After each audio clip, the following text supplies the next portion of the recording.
same NAT network. That's all we're going to use. That'll automatically set it up. So when you have a Kali machine running later and you have Kioptrix or another box running, or even when we build out an Active Directory lab, you need to make sure that you're running that NAT network so that all of the machines are on the same subnet.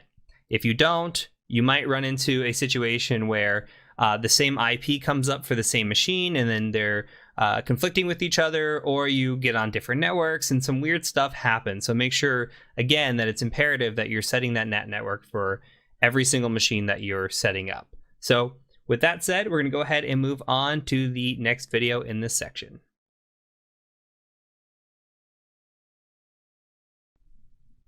The first thing I'd like to do before we get started with any commands or anything like that is just take a look around Kali Linux and kind of demonstrate why a pen tester or ethical hacker might use this distribution of Linux.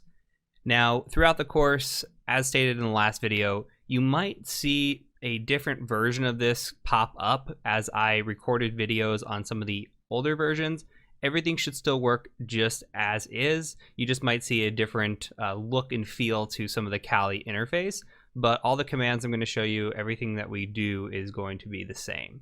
So let's take a look and just explore Kali Linux just for a bit. So if we come up here into the corner and we just click on the little Kali logo, you could see that we have nice things broken out for us. So we've got these favorites up here, which we have our terminal, which we're going to be living in essentially. We've got a text editor, we've got a web browser, which is basically Firefox. We've got some other tools down here, docs, etc.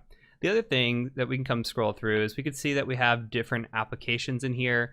If we look at the different sections, these kind of go in order, which we haven't covered quite yet, but in the order of how a hack might go down. So information gathering is usually the first step. You can come in here, look through this, and here's a bunch of tools related to information gathering. You can even click into these and go deeper if you wanted to, related to specific things. So DNS or SMB or open source intelligence. All of this that's in here, this is just built-in tools. So let's say we're coming in here and we want to do a wireless attack. Well, we go to wireless attacks. We've got a bunch of tools already built in. So Kali Linux is just essentially a ethical hacking distribution of Linux, and it's built on Debian. So if you've ever used something like Ubuntu or anything along those lines of a Debian distribution, this is all going to feel really familiar to you with just a bunch of tools built in on top of it. So fairly straightforward. They do have some nice tools in here. You can come through and utilize these. A lot of this is already built in, and we're going to take a look at that as we go. Okay, so the next thing that we're going to do is, and throughout the rest of this course, is start looking at the terminal. So if you come up here, you'll see that we have a terminal. Now, mostly everything that we do is going to be done in this terminal here. Now, this is almost like accessing the command line. So if you're using a command line like in Windows, for example, if you've ever used a command line, if not, that's okay. But we do a lot of this from this interface as opposed to maybe utilizing a GUI-based interface where if we clicked a folder, this might look more familiar to you if you're a Windows or Mac user. You come in here, you have this kind of area. Yeah, we can do that, and sometimes we'll utilize this, but a lot of times we're going to be living right here. Okay, so as we move forward, we're going to start talking about this command line, how we can utilize it and use it to our advantage, and then we'll do some tips and tricks and hopefully learn some pretty neat stuff as we go. So in the next video, I'm going to cover the sudo feature, which I think is important. It's something that was brought in. Now, originally we had something called a root permission, and we'll talk about that. That has changed since 2020.1 moving forward. So we're introducing that into this course, and we'll talk options that you have. So let's go ahead and move to the next video where we talk about the sudo feature.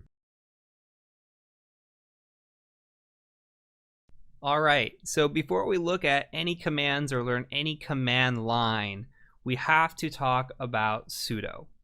Sudo is very important, and what had happened previously was that in the earlier versions of Kali Linux, we ran as a user called root. Root is the ultimate user. You could think of it as the administrator of the machine.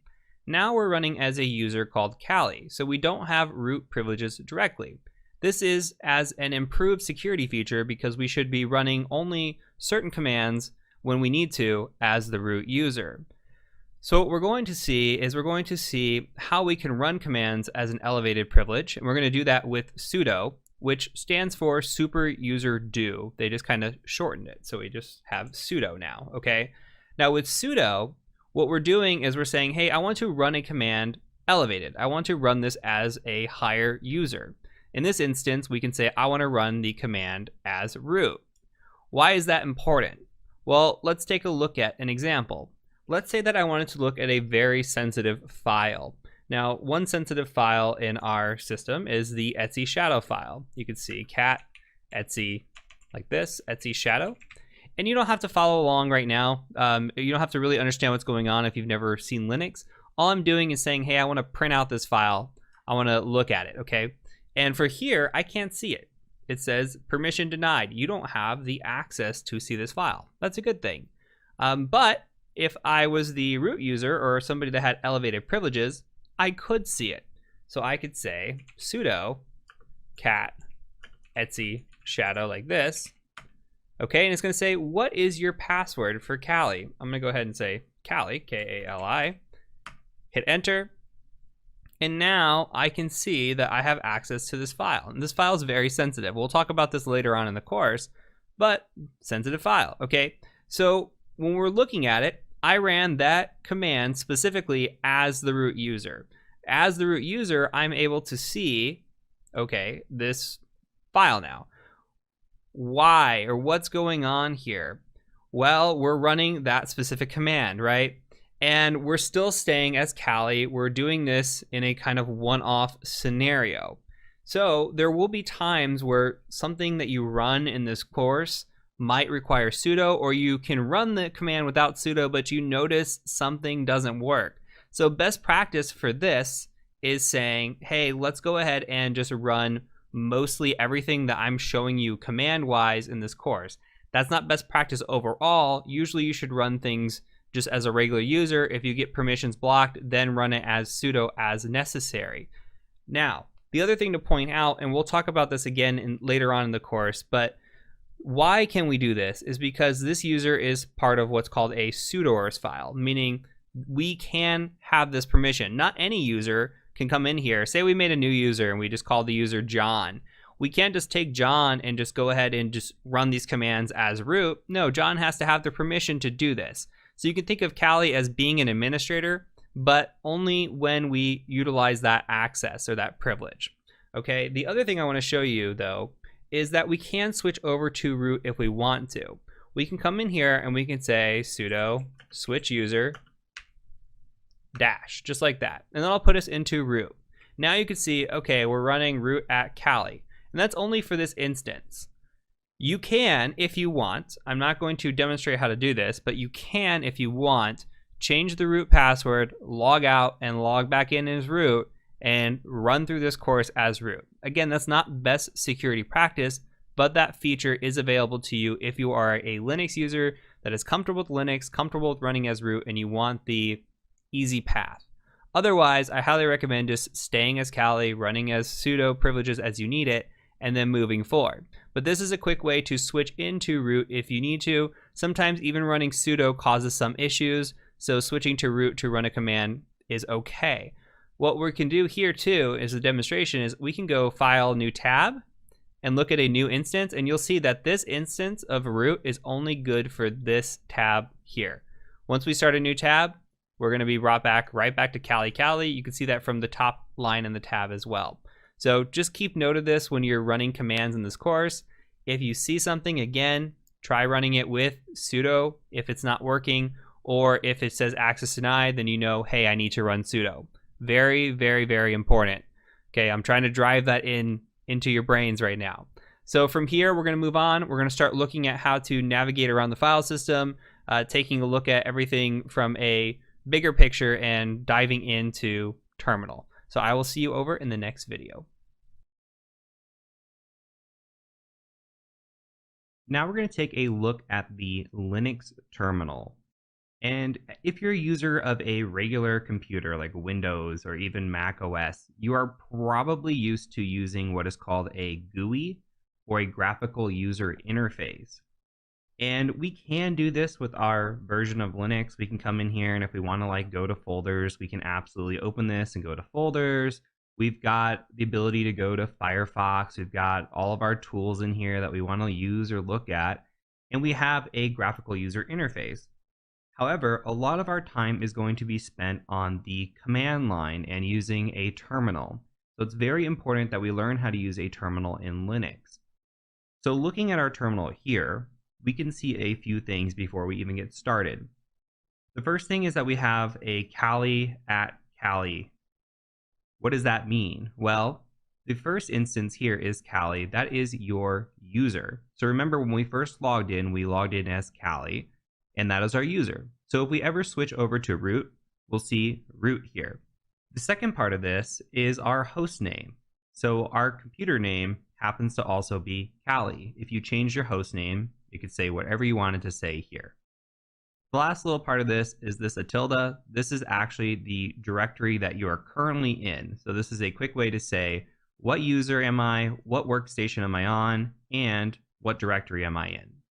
Now we can take a look at what directory we are in with the pwd command, and that stands for print working directory. And in this instance, you can see we are in the home/Kali folder, and that is the equivalent of being in the tilde. So if you see the tilde, that just means you are in your user's home folder. So if we were a root user, we would actually be in the /root folder as opposed to the home Kali folder. So the tilde means something different for every user that you're on. The next thing we're going to look at is the change directory feature. So imagine that we are in our folder here. So if we go to like, I don't know, our desktop, and we're sitting in our Kali folder, this is really what we're looking at. So we're looking at Kali right here, and we want to get out of this Kali folder and change into another folder, say like, I don't know, downloads, for example. If we go into downloads, it's very easy to click into, but how do we navigate around on the terminal? I'm going to show you how to do that. So the first thing we're going to do is use the cd command. That stands for change directory. Now, if we do change directory ... that says I want to go backwards. So if I do that, now you can see that we are in the /home folder, but we can also do a pwd, print the working directory, and you can see that we are in the home folder. Now, can we go any further back? Well, let's try cd ... again. And now you can see we are at a /. If we do a pwd, we are at a /. And one more time, I'm going to cd ... and see if anything happens. Nothing happens here. We cannot change any further. We are in what is called our base directory. So if you see a /, think of that as the base folder. You cannot go any further back from that. Now I'm going to clear my screen. If you want to clear your screen, you just hit Control L like that, and that'll clear the screen. And from here, we are going to look at what is in our base folder. And to do that, we can use a tool called list, which is ls. So from here, we can see different colors and different things. And we can tell based on the colors, though these color schemes are not the greatest in the newest Kali Linux, we can still see like, hey, this darker version of blue is actually a folder where some of these other things are actually files. We don't have to worry too much about that right now, but we just came out of the home folder. So we can see here that we have a bunch of files and folders. And let's say we want to go back to the home folder. Well, we can cd home. And I'm going to start typing H, and I'm just going to hit tab. And because there's nothing else in here with an H, we don't have to worry too much. It will just autocomplete to the home folder. Now, for example, if there's a bunch of L's, I'm going to back up really quick before I hit enter. If I wanted to try something that has multiple items in here, if I try the L and I hit tab, you're going to see that there's going to be a lot of options for me to go through. And depending on what you have is when you can autocomplete. So if I start typing LO, it should know that there's only one LO, and I can tab and autocomplete the rest. So you just have to be able to get to a point where you can tab out. Or if you know the first letter of the file that you're looking for, you can hit tab on that, and you can see, okay, here's where I need to be, or here's what I can look at with everything that starts with that letter. So I'm going to delete this, and we're going to cd back into home. We're going to ls to list the contents of home, which is just our Kali folder. So I'm going to cd into Kali. And if I ls from here, you can see that I have our desktop, documents, downloads. similar to what we saw in the graphical user interface when we were in the folder. Now we can see it from our terminal. Now, before we go diving deeper into these folders, something that I want to look at is what if I wanted to get to this Etsy folder over here. So there's this Etsy folder that was in our base. Now, if I try to CD into Etsy from here, nothing's going to work. I'm tabbing, nothing works. If I try CD Etsy, it's going to say I can't find it. So what does that mean? Well, when we change directories, we can only change directories from the folders that we have available to us. So I can only change directories into these folders by using that sort of nomenclature. However, if I can provide a full directory or a full path, then I can CD from any folder that I'm in. So if I go CD /, because remember we have the base here, well then I can say /ET, start typing that out, and guess what? I get Etsy here. And if I wanted to dive deeper into what folders are in there, I could hit tab, and I could see all the folders that are available in the Etsy folder to complete my task. Now, if I hit enter, I will be brought into the Etsy folder. And similarly, I can hit ls and see all the files and folders that are in here. Now let's just CD here, and I'm going to use the tilde, and that's going to get us back to our home folder. I'm going to Control L to clear screen, and then I'm going to ls again, and you're going to see we're back where we just were. Now, in this case, what if I wanted to list the files of the Etsy folder? Well, it's the same thing. I could do ls /Etsy, and that will list all the files as if I were sitting in that folder. So just know that you can list folders and files. You can change directories from being within another directory. It doesn't have to be in that same up and down tree that I was showing you. There's a lot more robustness to these commands. Same thing, if we ls in here, we could take a look at the folders, and we don't have to change the directory to see what's in these folders. We can just ls desktop, for example, and start auto tab completing. There's nothing in there. I do have something in the downloads folder just because I changed my picture. I put our TCM security logo in there. So I have that in the downloads folder, but it's completely normal not to have anything in your desktop or downloads when you first install Kali. And again, we can achieve the same thing by CDing into downloads and then hitting ls. You have the same object here as you saw before, except we're just now in that folder. So you have to declare the folder or be within the folder to see the contents. Okay, now let's go ahead and CD back to the base folder. You could CD ... or just use the tilde. I'm going to clear my screen. And from here, we want to talk about making a directory. So let's make a directory. I'm going to make a directory called Heath. You can just use your first name if you want. And then when you ls in here, you could see now that the Heath directory is here. And I could CD into that Heath directory. I can ls in that directory, and there's not going to be anything in there. So I'm going to go ahead and back up one. And now I'm going to show you how to remove a directory or remove a folder. So you say rmdir, and you're going to go ahead and just say Heath, and that will remove that. These commands work exactly the same as everything else. If I wanted to make a directory in the base folder, I could totally make dir /Heath if I wanted to. And I could also remove that from here. So again, it doesn't matter exactly where you're at as long as you're using full file paths. Okay, so I've cleared my screen, and now I want to run ls. And you see in ls that we just have a bunch of folders, but that's not entirely true. What we're going to do is we're going to do an ls-la, and I like to think of this as list all, but really it stands for long all. And if we hit enter, you can see that there's a bunch of new files in here, and folders actually. So from this, we can see that we have like a bash history, we've got a .java folder. Anything with a dot is considered a hidden file. We won't see that when we're using the ls command. We actually have to do a -la command. And this is a great time to actually take a look at what these subcommands are and how are some ways that we can identify what these things mean. So I'm going to show you a website first, and I think this website is awesome. We can go to something like explainshell.com. So it is explain shell. You can see it auto-completing up there, but explainshell.com. And if you came in here and you wanted to take a look, let me make this a little bit bigger. If you wanted to take a look at like ls-la, you could say, okay, explain this to me. And it'll tell you, okay, the first part is ls. That means list directory contents. Remember I called it the list command? That's what it is. Now, what does that LA do? Well, the L, you hover over it, says use long listing format. And the A says use all. Okay, so do not ignore entries starting with a dot, which is what we're looking for. And the long listing just gives us more detail. It gives us these file permissions, which we'll get into a little bit later, and who owns it, and what the file size is it a directory, etc., etc. We'll get down into that in just a few videos. We can also use what are called man pages. I'm going to Control L again. If we do man ls, man stands for manual. So man ls, we could see in here that ls means list directory contents. Great. -A stands for all. Do not ignore entries starting with a period.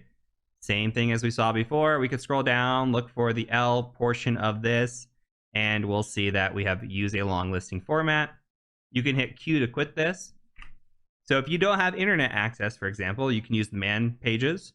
I like using explainshell.com. I think it's pretty awesome, but man works very quick. And from the terminal, you don't have to leave or do anything. Another thing that you can do is ls-help. And that will give you similar to the man pages, though not as full detail, I guess is the best way to say it. And you come in here and you can see the same kind of switches and commands that were in here. So --help works for a lot of commands. It's one of those that you should know and you should try if you have any questions about what you're trying to do. It's a great resource. So if we ls-la, we can cd into one of these hidden folders. Like we could cd into .cache, for example, and we just ls that. You can see that there's actually stuff in the cache in here. So we're not going to get into this. I just want to show you that hidden files and folders do exist. So if you're looking for something, especially pen test related, something might be hidden. If you're on a Linux machine, you might need to do ls-la to see a hidden file. And they're incredibly easy to see, as you can see for yourself. So let's go ahead and cd back to our home folder. And from here, I'm going to show you a couple of things that we're going to explain later on, but I just kind of want to get you familiar with it. So the first thing I want to show you is the echo command. If we go echo and we use a single apostrophe and we say hi like this, that's just going to echo out to the screen. We'll get into the echo command a little bit later on in the course. What we're doing here is we're going to echo this into a file. So I'm going to say hi, and then I'm going to put that file, I'm going to use this greater than symbol, and that's going to be a redirection operator. And I'm going to say, hey, just go ahead and make a file called test.txt.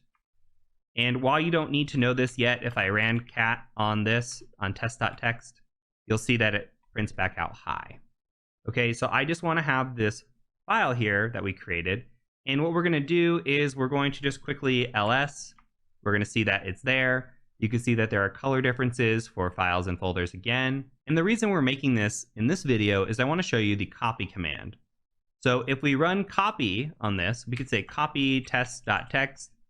What I want to do is I want to copy this into the downloads folder. So I can just say copy test.txt into downloads. If we ls, we'll see that test.txt is here. We're making a copy. If we ls downloads, we can see that test.txt is actually in there as well. So similar with the remove directory, we can use the rm command, and what we're going to do is remove that file. And again, we don't have to be in the directory to remove it. We can call the directory path and then test.txt. If we hit ls on downloads again, we can just go ahead and hit enter, and you're going to see that there is no test.txt in there anymore. But if we ls here, you'll see that test.txt does exist. So I'm going to go ahead and Control L. The opposite of this is the move command. Now, if I move test.txt and I put that into downloads, if I ls now, you're going to see that there is no test.txt in here. Why is that? Well, if we ls downloads, you're going to see that we moved it. So remember, copy leaves an original version wherever you copied from. Move completely moves it. So the cp and the mv commands are what you need to know there. Now, while we're on this, what we're going to do is we're going to look at a command called locate. So locate's pretty awesome. If we did locate and say I wanted to find out where that test.txt file is, I could do locate test.txt, and we're probably not going to get anything back quite yet. Now, if we're looking through this, none of these files are where we're at. So there are some test.txt files on this machine, but we're not seeing the one that we created. So say that we created a file, we can't remember where we put it, and we just want to go search for it and find it. What we can do is we can say update DB, and you're going to see that we actually get a denied. Why are we getting permission denied? Well, this comes back to sudo. So let's go ahead and sudo update DB. You're going to enter in your sudo password. It's going to update the database. And now if we do locate test.txt, and you can just, when you see a screen like this, by the way, where it's kind of semi-gray, if you just hit the right arrow, that will go ahead and autocomplete because it remembers your last command. You can hit that. And you can now see that the first entry in here is home Kali downloads test.txt. So now the database is updated and it finds it. One other thing to mention, I just talked about auto-completing with the right arrow. If you hit the up arrow, you can go through your previous commands. You can see all the commands that I've been running through. So we can also use the down arrow to scroll back down through those commands. So say I wanted to run that locate test.txt command again, and instead of typing it out, I just hit the up arrow, and then I hit enter. Easy breezy. Okay, so we're gonna go ahead and remove downloads test.txt. And now that file should be gone. We can ls one more time into downloads just to make sure. And you can see that TCM security final is the only thing that's in there. One other thing to point out that I just noticed actually is these files are case sensitive and the folders are case sensitive. So if I try to CD into downloads, it's not going to work because downloads doesn't exist. So if I CD into downloads like it's spell, then you can see that I actually get into the downloads folder. So note that it's case sensitive. Autocomplete, if I go back, will do a pretty decent job at trying on newer versions of Kali, that is. If I hit DO, for example, and then I tab, it'll realize that I'm trying to get to downloads. So the last thing I'm going to show you is the password command, and that is passwd. We are going to be good security engineers and change our password. We're going to make it a strong password because we're good security engineers. I am going to be the bad security engineer and make my password password. And I'm doing that because later on in the course, we'll talk about cracking Linux passwords, and we're going to use my bad password as an example. So here we're going to type our current password. Kali is a terrible password, by the way. And we're going to go ahead and type in our new password. You can make your password whatever you want. I'm making mine password. And now we have updated successfully, and we have finished all the commands that we need to know for this video. I'll go ahead and see you in the next lesson. Now we're going to talk about users and privileges. So in the last video, we learned about ls-la. So I am in my home folder, which is the Atilda here, and all I'm going to do is just say ls-la.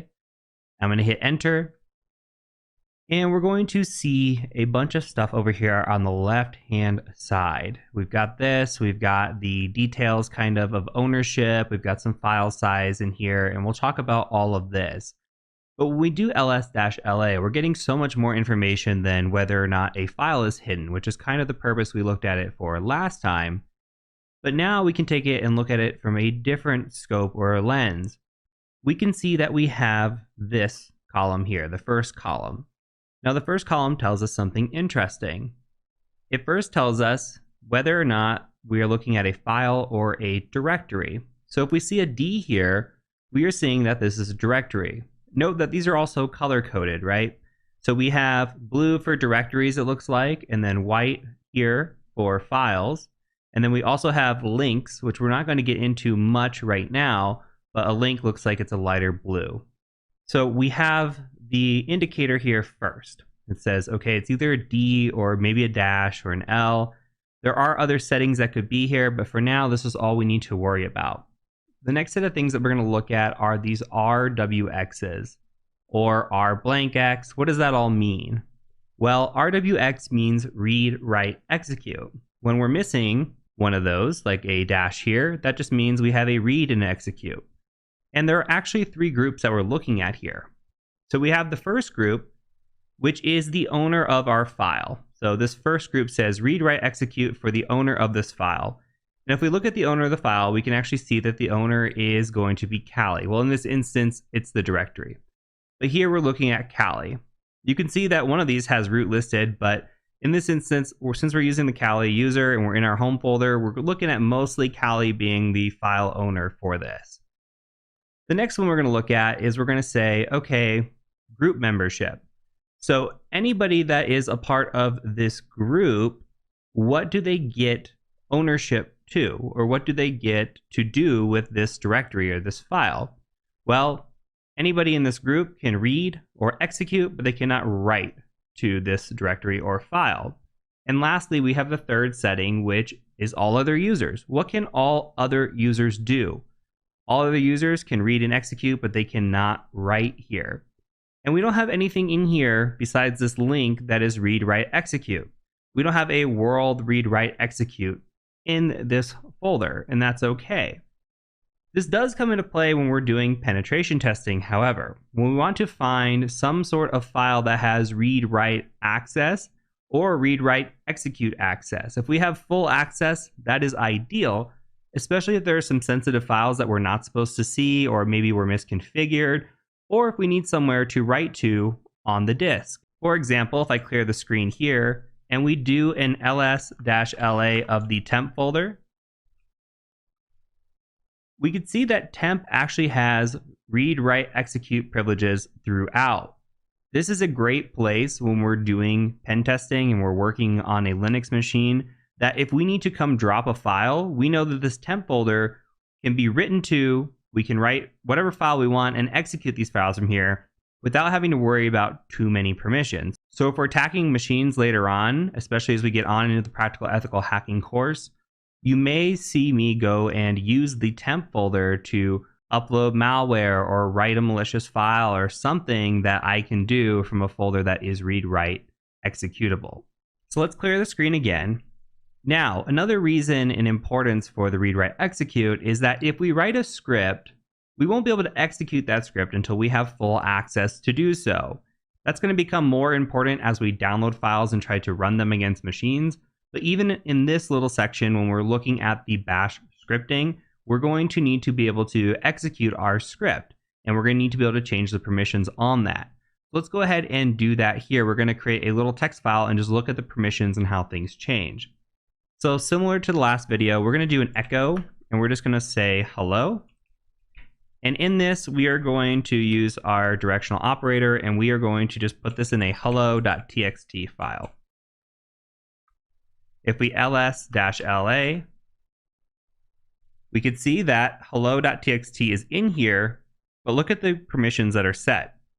We have read-write permissions. We don't have any execute permissions. If this was a script or anything that we're trying to run, the machine will not let us run it because we do not have the execute permissions. Same thing here. Everybody else can only read this file. They cannot write or execute this file. So we can change the permissions on this, and we can do that with the chmod, which stands for change mode. So I'm going to go ahead and clear screen again, and we can do a chmod. And there's two different ways to do this. The first way is to do something like a plus sign and then give the permissions that you want set for that file. So we could do something like rwx, that is read, write, execute.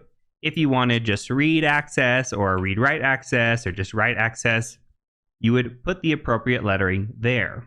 And let's go ahead and just give this a read, write, execute. And I'm going to say hello.txt and hit enter. And we're going to go ahead and ls-la again. And now you can see that the color of this has changed. Why? It is fully read, write, executable for us as the user. Okay, as the owner, I should say. So that's one way of doing it. However, there is another way of doing this as well. We can say chmod 777 hello.txt, hit enter, do an ls-la, and you'll see now that everything has read, write, execute here. Well, what changed? What is this 777 and why is it so important? Okay, for that, we're going to jump over to PowerPoint for just a second. Okay, so we have different numbers that we can set for the chmod. And remember, we did 7, 7, 7 because we gave a 7 to each group. We had the first, second, and third groups. Remember that. Well, what does 7 mean? Well, 7 means read, write, execute. So for a read permission, we get 4 points. For a write, we get 2, and for execute, we get 1. So as you can see down here, we have 4 plus 2 plus 1. That equals 7. Well, if we had no permissions, that would be 0. So we could do something like a 7, 0, 0.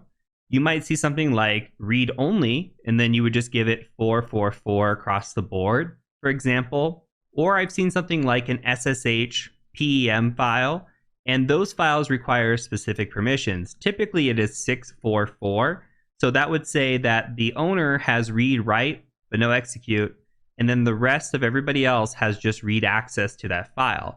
So that would be a 644 permission. So if you ever wonder what the permissions mean, you can always refer back to a chart like this or quickly Google what do the chmod numbers mean. Just know if you want to give something full permissions, you are going to set 777 across the board. And if we're doing hacking or doing penetration testing, that's often what we're going to use, with the exception of PEM files where they have to have more restricted permissions, sometimes 644, sometimes actually 400 is what I've seen as well. From here, let's go back to our Kali machine, and I'm going to go ahead and Control L to clear the screen. Here, we want to take a look at adding a user. So we're going to do a sudo add user, and you can give whatever username you want. I'm going to just call this user John. It's going to ask for our sudo password. Remember, we changed our password, so make sure you put in the right password. And now it's going to say, okay, what password do you want to use for John? I'm going to go ahead and enter that, and I'm going to enter it again. And then you could just hit enter through all of this and get back to this screen where it says Kali at Kali. From here, we're going to go ahead and switch user and go into John. So just do su John. I'm going to ask for John's password. Go ahead and give that password. And now you can see that we are John at Kali. So what is special about John? Well, we've made a new user, and John has some permissions. Now, if we wanted to cat out like the Etsy password file, we can. And this is a very common file that you're going to look at as a pen tester. If you come in here, the Etsy password file is important. This is something that we can see a lot of information about this machine. Now, the Etsy password file is called the password file not because it has our password in it, but because it used to store our password in it a very, very long time ago. Now what is being done is they put an X here for a placeholder, and that placeholder is then filled in with the shadow file, and we'll take a look at that here in a second. So we are using the cat command, and you've seen me use this several times throughout the course. We are using that to basically print out a file. So when we print out the file, we can read the file. So from here, we're reading the file, and we're saying, okay, I see root. Root is the 0 user ID, and that is important. That's telling us they are the ultimate user on the machine. They are user 0. If we scroll way down to the bottom, we should see some users that were created here. For example, we see Kali. Kali's user 1000, pretty common. We can also see that John is in use here, and John is user 1001. We could see what type of shell type they're using and what their home folder is as well. You can see the ZSH shell type compared to John's bin bash.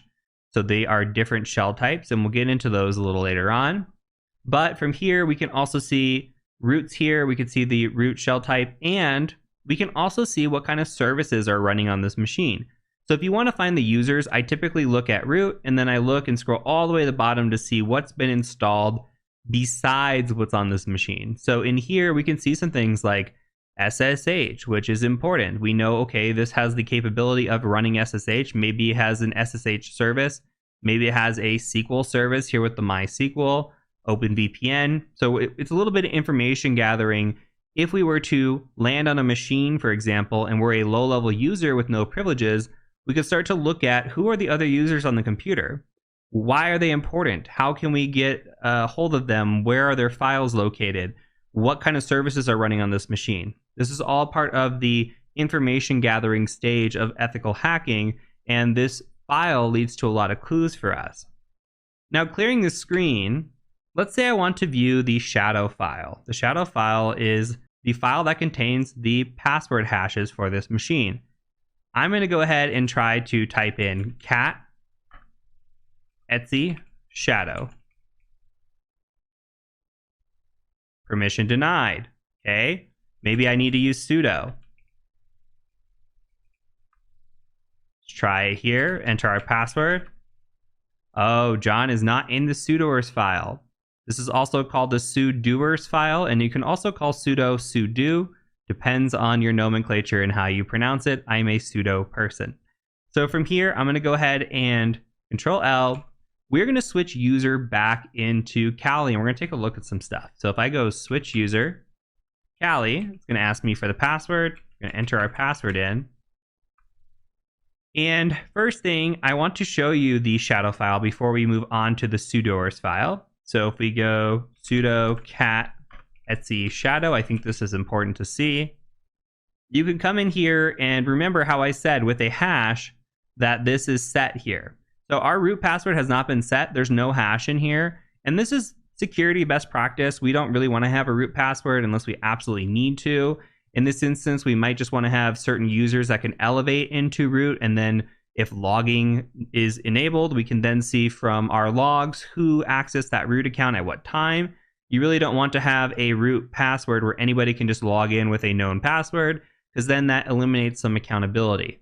So best practice would say, hey, if we have a Linux machine, you get all regular user accounts, and then if you want to run something as an elevated privilege, you're going to do that with your account and then use sudo for that.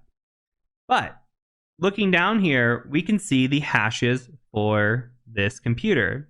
Okay, and what's interesting actually is Kali and John have the same password, but they have different hashes. And that is sort of unique. If you saw this in a Windows machine, if the password was the same on the local machine, you would see the exact same hash, and that is a clear indicator that password reuse is in play, but here it's not. So the hashing algorithm that's being used is a little bit different, and it's generating different hashes even though the password is the same. Regardless, the password for both of these accounts is password, and that's very weak and can easily be cracked, as we'll find out later on. Okay, now onto the sudoers file.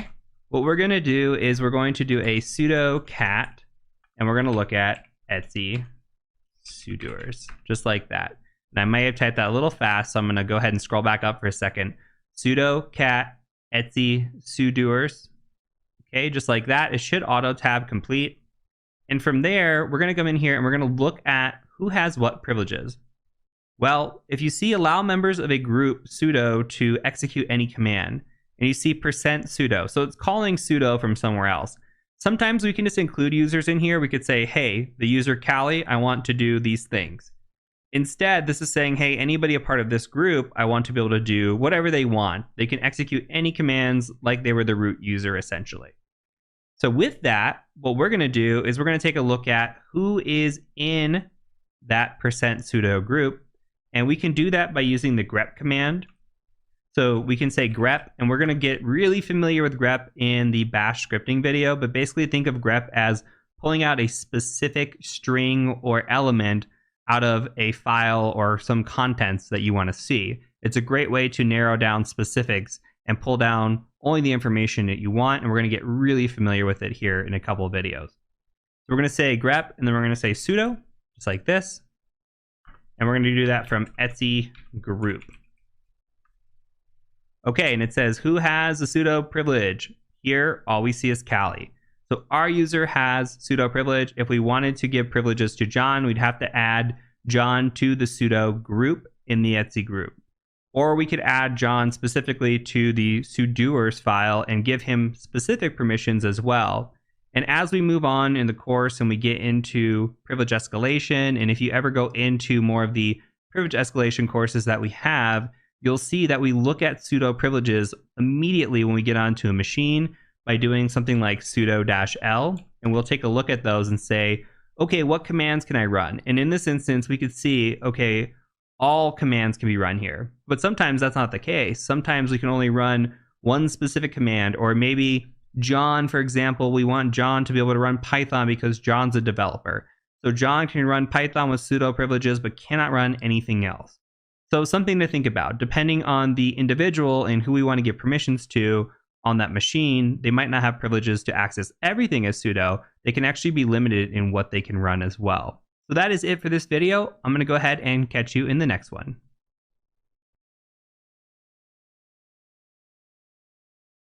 Now we're going to touch on networking commands that are relevant to penetration testing and relevant to this course. So the first thing that we're going to do is we're going to use the IP command, and that is IPA. IPA lists all is the way I like to think about it. And you can see here that we have a loopback address and we have our ETH0. This is our Ethernet address. And you can see that we have an IP address here, IPv4, of 192.168.138.140. We are on a /24 subnet. And here is our broadcast address here. We can also see our IPv6 here, which is nice. And we can see our MAC address here. So we can also look at this through the ifconfig command. And that will show us the same things. Here's Ethernet 0. Here is the loopback. All the same information here. ifconfig is the old school way of doing it. IPA is the newer way of doing it. IPA is nice and colorful. If I'm being honest, I still use ifconfig because I like the old school way of doing things. But IPA is the new way of doing things, and in some instances, ifconfig requires sudo to even run or may no longer be on a machine. But in some instances, IP is not on a machine. Depending on what type of machine you're on and what you access, you may need either one of these, so it's great to show you both.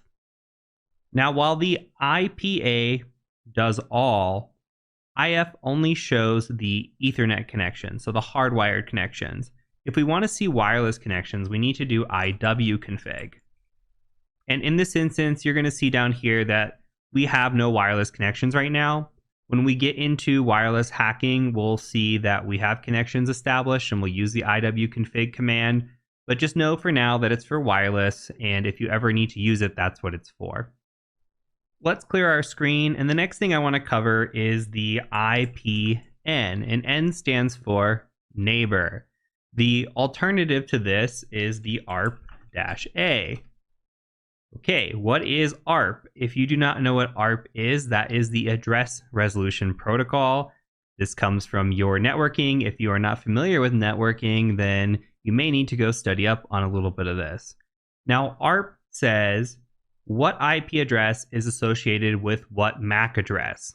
And what happens is a broadcast message goes out when we are trying to identify an IP address and a MAC address. So broadcast goes out and it says, who has this IP address? And whoever has the IP address will come back and it'll say, hey, that's me. I have that IP address and here is my MAC address. So now you can associate my MAC address with this IP address. And it is a way to identify these two items together and link them up. So again, in this instance, we can use the IP command or the old ARP command. Now, the IP command is a little bit prettier and a little bit more colorful, and I think easier to read, in my opinion, but either will work in this situation.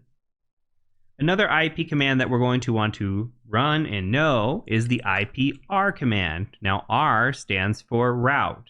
You could also type in route, and you'll get similar feedback here. So what we're looking at is what is called a routing table. We want to know where our traffic is routing. And here you can see on either one of these that we're routing through 192.168.138.0. We have an open gateway. We can see the gateway here is 138.2. We can see our mask here, and we can find all that information out up here as well. So it's important to know the routing and what's going on, especially if you are in a network, for example, where you might have multiple routes. Say if we come in and we say, oh, IPA, okay, we're on the 192.168.138 network, but we just try to connect to only the machines on this network. We see a /24, we think, okay, well, I know a /24 has 255 potential IP addresses, and I'm going to go ahead and just stick to scanning that subnet and looking for those IPs on that subnet. Well, if you looked at the routing table, you might actually see that there's a 137 in here, or 136, or maybe a 10.IP address or something different than what you have here. Maybe you have the ability to talk to other networks even though you're on this 1/24 network. Very important to look at the routing table. It's also important because in real life pen tests, we have been on a quote unquote segmented network. And in reality, it really wasn't a segmented network. There just wasn't a route to that network. So they said that we were isolated and we couldn't access anything. And all we had to do was say, okay, we're going to go add that network to our routing table. And what do you know? We were able to scan and connect to the network. So being able to know your routing table, being able to understand what a route is and how to add routes, how to remove routes can become important as well. These are things that you should already know from general networking. I'm showing you the commands here for basic routing and how to display the routing tables. If you need further information on routing tables, you should go look that up and research that before continuing on with the ethical hacking course. Okay, last command I want to get through. That is the ping command. So I'm going to do an ifconfig again. And in this instance, I'm just going to ping 192.168.138. And I believe earlier I saw a .2 was my gateway. So I'm going to go ahead and just hit enter. That should talk back to me, and it does. Now, if you are a Windows user and you've ever used ping before, it will only send 4 packets out. So it'll check 4 times. As you can see here, we are getting more than 4 packets sent. We are sending indefinitely. And I'm going to go ahead and just hit Control-C and stop that. We are definitely seeing that we're getting responses back. Now, there is a way to limit the amount that we send and the amount of traffic that we're sending. But basically what we're doing with the ping command is we're saying, hey, are you there? Are you alive? Can you respond to me and let me know you're there? So I asked the machine at this IP address to respond and tell me, yes, I am here. Now, this is called ICMP traffic. Not all machines permit ICMP traffic. Just because we ping a machine and it does not respond does not mean that it's not online. Okay? There are machines that have ICMP disabled and will not respond to ping requests. But ping is a quick way to see if a machine is online, and typically by default, ping or ICMP is enabled on most machines. Just as a further example, we can ping a machine that we do not believe to be alive. So I'm going to change this to a 3. I don't think there's a 3 on my network. And you're going to see it's going to try to send data, and it's just going to get stuck here and say host unreachable. Now again, that could potentially mean that that host is not there, or it could potentially mean that the host has ICMP disabled. But we're going to be using ping sweeping to identify a host in our network. And we'll do that here in just a couple of videos, but I wanted you to get familiar with the ping command if you weren't familiar already. Now, there are some commands in this video that we did not talk about. For example, the netstat command. Now, the netstat command is used to identify what open ports and services are there. We'll take a look at that more later on, but just know that that command exists and that we're going to do due diligence on that command later. So any of you that are watching that have a networking background or are like, hey, you didn't show netstat, that's so important, you're correct. It's coming later on in the course. So that's it for this video. We're going to go ahead and move on to the next one.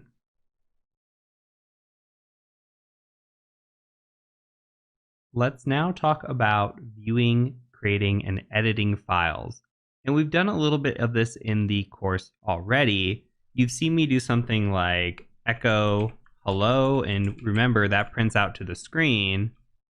And we could just echo that again, like a hello, and put that into a file. And you've seen me do that.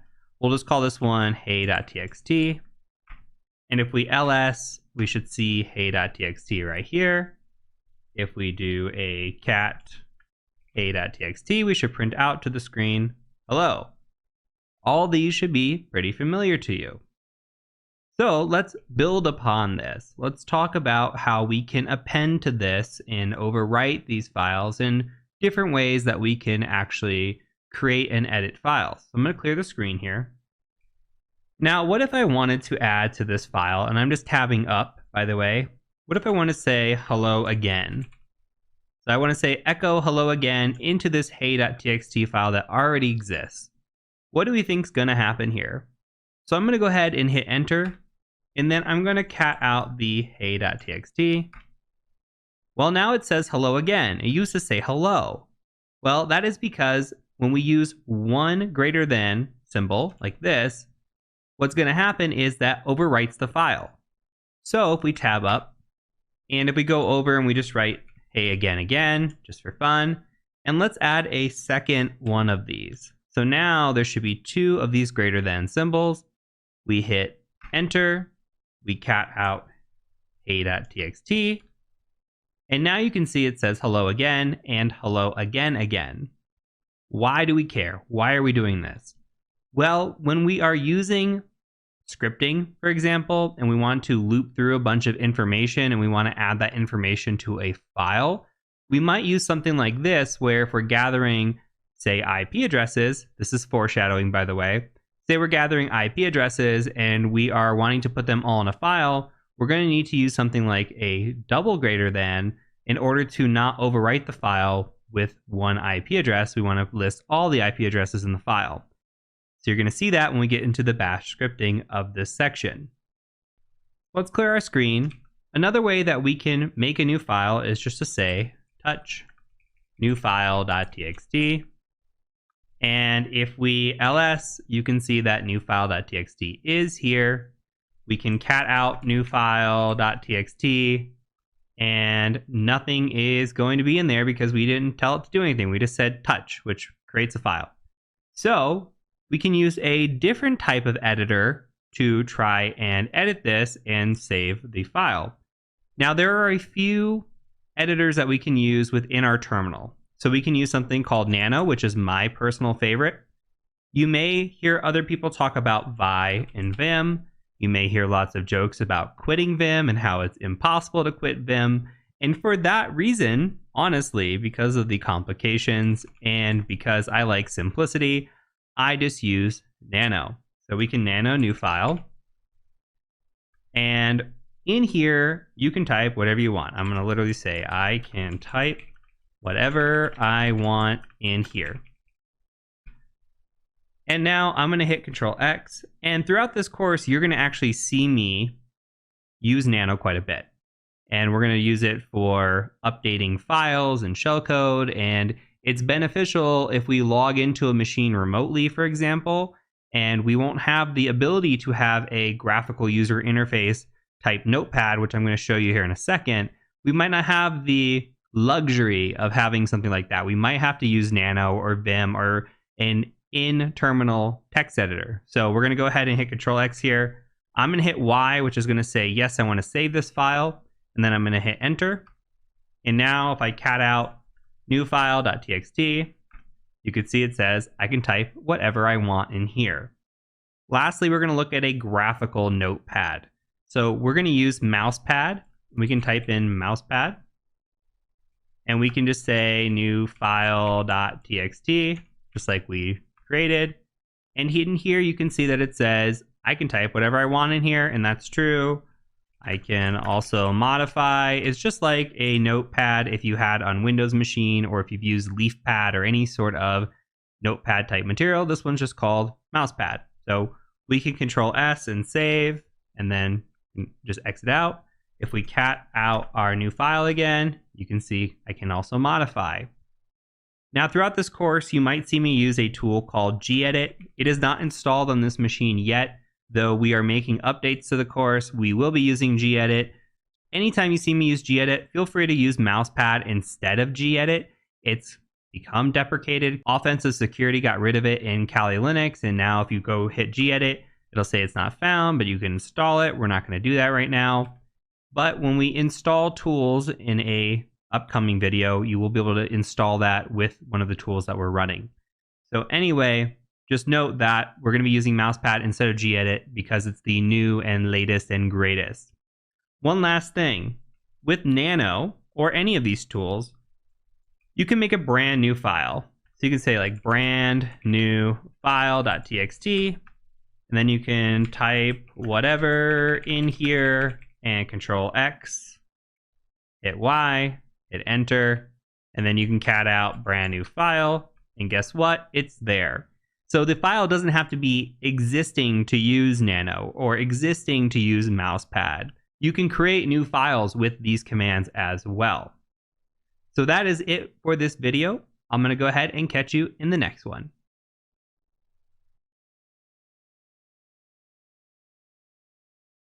Another topic we need to talk about is starting and stopping services. We may have a service like a web server or SSH or maybe SQL or some sort of database that we need to start while we're already running Kali, or we might want to start a service on boot